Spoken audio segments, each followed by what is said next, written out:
everyone and welcome to today's video. My name's Lois and today I'm going to be telling you about all the books that I've read this year so far. It's not actually that many and that is why I'm able to put them all into this one video. But I always remember it's the quality, not quantity, that matters. So let's get started. So the first book I read this year was Jane Eyre by Charlotte Bronte. I think it's actually my favourite book that I've read so far this year. The story follows Jane, who is orphaned as a baby and living with her aunt and cousins who don't treat her very well. She then spends a decade of her life at a charitable institution called Lowood School, where although the conditions are not very good, she is rewarded for working hard and obeying the rules. And after her time at Lowood, she then gets a position as a governess at a place called Thornfield Hall. And the rest of the novel then explores her relationship with the master of the house, Mr. Rochester. For me, it took a little bit of time to get into. At first, it kind of gave me Oliver Twist vibes, with an orphan in a charitable institute. But after that, it was very different. And it was one of those rare books for me that I ended up staying up very late to finish. I think it was about 2 a.m. The dialogue is amazing. I really liked all the characters. I found them interesting and well-rounded. I think reading it now, I probably see things in a very different way from somebody reading it 50 or 100 years ago. And I think there's a lot of polarization now of a lot of the key themes. For example, Christianity is a massive theme in the story. And I really liked how the novel handled it. Jane herself has some very negative experiences, with people telling her as a young child that she's going to hell for basically doing nothing wrong. And then other characters teaching her about love and forgiveness and growing in faith. And Jane herself is a character who is both very fiery and passionate in some ways, but also very devoted and honest and trying to do the right thing. And by the end of the novel, you see that Jane gets to integrate the fiery side of her, where she knows what she wants, with the side of her that really wants to honour God and honour her conscience. There's also this theme of providence where God gives Jane what she needs and her necessities in the right timing. And Jane Eyre is also a Gothic novel, and I've read several Gothic novels over the past couple of years. And in some ways this was similar, some ways it was very different. It had the very moody atmosphere and setting, with the big old hall that has mysterious passages and attics with who knows what in them. And Mr. Rochester is a very brooding character as well. And I just thought it was interesting how it had the element of the supernatural in quite a different way than the other Gothic novels I've read. They were very much present in the story, but I think much less of a focus. And this is a little spoiler here, so if you don't want a spoiler, skip past this next minute or so. I'm very curious if any of you have read Jane Eyre and whether you think that Jane should have gone back to Mr. Rochester or not. Because I'm torn myself. I have to say I really like the character of Mr. Rochester and I was very pleased with the ending. At least when I first read it. However, in hindsight I can also understand people's concerns. Because if you do look at his patterns of behaviour, it's not very promising. But at the same time he was in a very difficult situation, so I don't know. But I have to say I can definitely understand the appeal. So yes, that was Jane Eyre. I'm super glad that I read it, and I have to say that now I think Jane is one of my favourite female characters of all time. So the second book I read was Out of the Silent Planet by C.S. Lewis, which is the first book in his Cosmic Trilogy. I feel like a lot of the channels I watch have talked about the Cosmic Trilogy recently, so I felt like I just have to read it. But it was quite a bit of mental effort for me. I don't think sci-fi is one of my go-to genres. If I do read it, I do really enjoy it, it's just hard work. And I have to say, I'm still not sure how I feel about this book. If you've read the Cosmic Trilogy, let me know how you felt about the books individually. How much did you enjoy the first one? Did they get easier to get into? What do you think? So the novel follows Dr. Ransom, who is a Cambridge academic. He's just having a little hiking holiday, and next thing he knows, he gets abducted and is going on his way to another planet, where his impression is that he's going to be given as a sacrifice to the natives of the planet. He then escapes and goes around exploring this planet called Malacandra, and we see what happens. I did feel like some of the characters from Earth did lack a bit of depth. They felt a little bit one-sided, but I suppose the emphasis was more on the planet and the inhabitants of it. As somebody who quite enjoys languages, I enjoyed when Dr. Ransom encounters one of the creatures on the planet and realises that it can speak. And we then kind of see Dr. Ransom trying to communicate with the creature and learning their language, and I really enjoyed that aspect of it. I think one of the big things with C.S. Lewis's work, though, particularly the fiction, is that sometimes I do feel like the message in the story can be a little bit too explicit. And for me, I feel like sometimes it breaks the fact that it's the story. I begin to feel a little bit less invested in the characters and the story when I can see too clearly the philosophical ideas that are being explored. But it was interesting.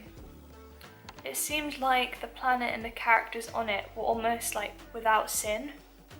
They didn't really understand evil, and a lot of the selfish and prideful thoughts and actions of humans just didn't make sense to them at all. So I thought that was an interesting thing to explore. I also remember a couple of points in the novel where fear was described as evil, and I feel like I don't often think of fear as evil. It kind of reminds me, isn't that what Yoda says? That fear turns to anger and anger turns to hate, or something like that. And I think it is often true. So I hope that this idea of fear being evil is something that I can think about more. One thing that I find with C.S. Lewis's fiction as well is that he quite often has to describe something as being almost like this or almost like that, but not quite. Which I suppose you have to do because if something is on a different planet, we're not going to have the words and the vocabulary to describe it. But still, I did find it a little bit tiring, everything having to be compared to something else for it to make sense. But one of the things I did really enjoy as well was the 3 species that were conscious on the planet. There are like 3 species that are able to speak with each other and have their own areas. I just liked that they had their own names and their own quirks and the physical descriptions of them all. Next up, we have Short Stories in Italian for Beginners, Volume 2 by Ollie Richards. So I have previously read the first volume, and I think I have the same in Spanish as well.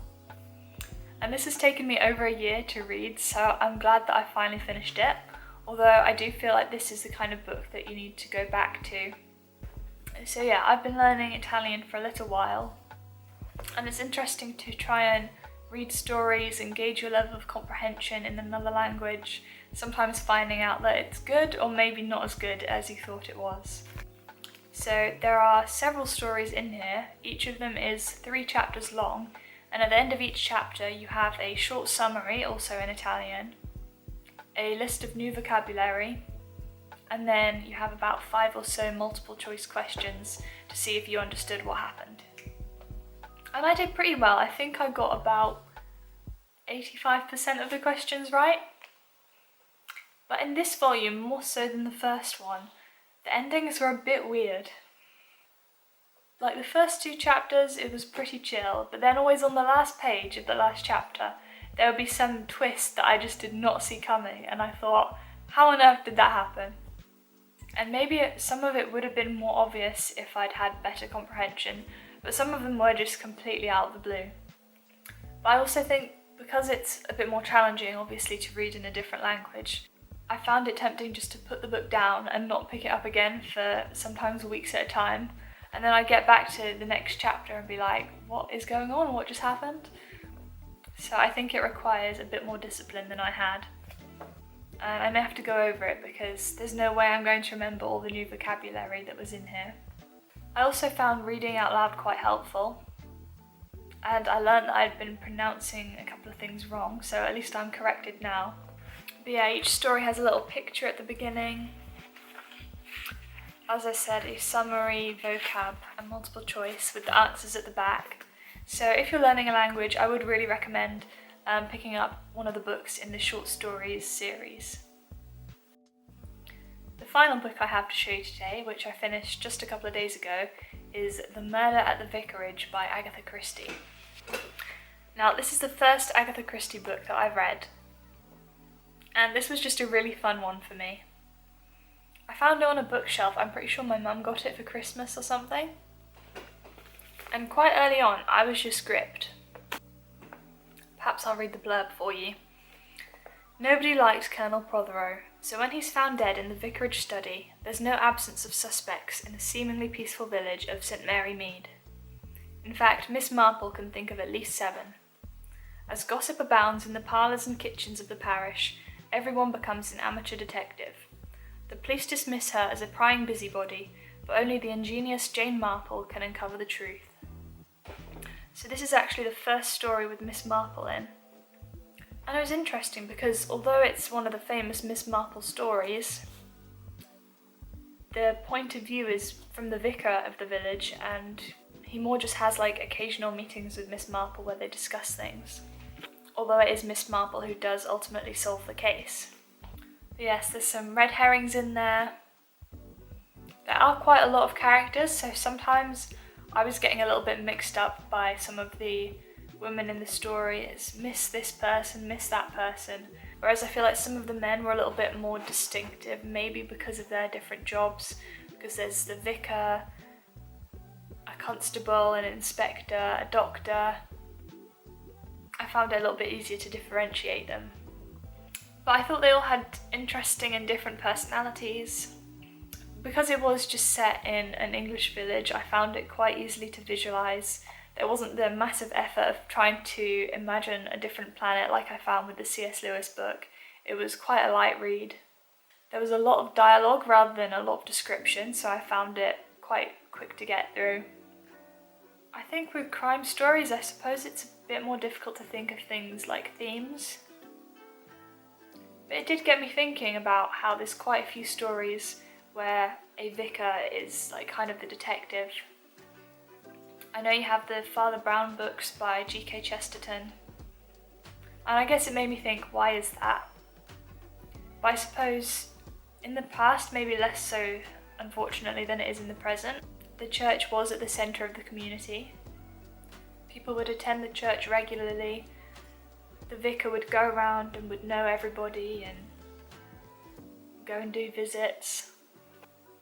And I do think it is quite a fun concept that one of the old women who's always just being very observant and alert is the one who's able to solve mysteries, because she's just watching to see what's going on and everybody underestimates her. So I really enjoyed it and I can't wait to read some more Agatha Christie books. So that is the 4 books that I've read so far in 2024. It's not very many, but I did really enjoy them all and I'm happy I read them. Hopefully I can pick up the pace a little bit now. And let me know in the comments below what's your favourite book that you've read so far this year. I'm really excited to hear. And if you've read any of these books yourself, let me know what you thought. I'm not sure exactly when this is coming out, but it's Easter tomorrow, so I wish you all a happy Easter. Christ is risen. And I look forward to seeing you in the next video. Have a nice day!